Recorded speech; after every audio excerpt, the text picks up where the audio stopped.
আসসালামু আলাইকুম। আয়েশা ইসলাম ব্লগস থেকে সবাইকে স্বাগতম জানাচ্ছি। তো আজকে আমি দুপুরে কি রান্না করব সেটাই আপনাদের মাঝে শেয়ার করছি। তো মাছটা ফ্রিজ থেকে বের করে ভিজিয়ে দিয়েছি। এখানে ফুলকপি, আলু, বেগুন কেটে নেব ভালোভাবে, মাছ দিয়ে রান্না করব। তো এখানে শুটকি মাছ রাখা আছে, পটলের খোসা দিয়ে ভর্তা করব আর সিম ভর্তা করব। তো মাছগুলো আগে ভেজে নেব, হলুদ, লবণ, মরিচ দিয়ে মাখিয়ে এবার মাছগুলা ভেজে নেব। তো মেয়েদের জীবনটা আসলে বড়ই অদ্ভুত। লোকে বলে নিজস্ব কোনো বাড়ি নেই, আর আমি মনে করি মেয়েরা ছাড়া কোনো বাড়ি সম্পূর্ণই হয় না। মেনে নিতে নিতে আর মানিয়ে নিতে নিতেই আসলে মেয়েদের জীবনটা শেষ।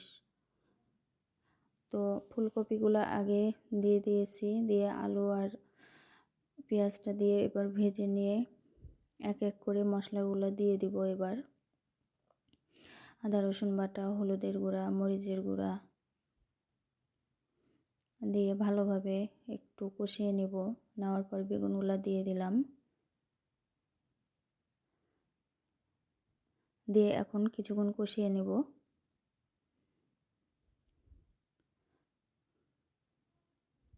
কষানো হয়ে গেলে এবার ঝোল দিয়ে দেব।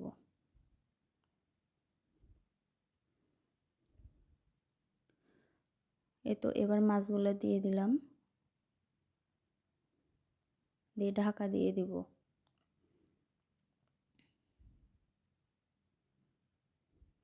মাছ রান্না হয়ে গেলে ভর্তাগুলো করে নেব। তো আজকে আমি পটলের খোসার ভর্তাটা দিয়ে দিলাম। তো এখানে রসুন, শুকনো মরিচ, কাঁচামরিচ, পেঁয়াজ দিয়ে ভালোভাবে ভেজে পাটায় পিষে নিলাম। তো সিমগুলো সেদ্ধ করে ভর্তা করে নিয়েছি।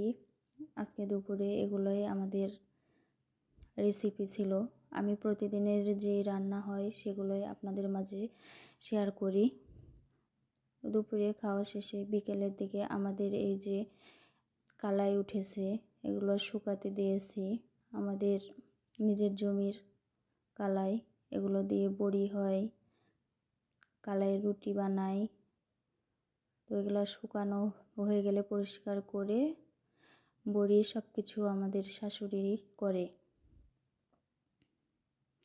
তো সন্ধ্যাবেলা একটু চা নাস্তা করে নিলাম।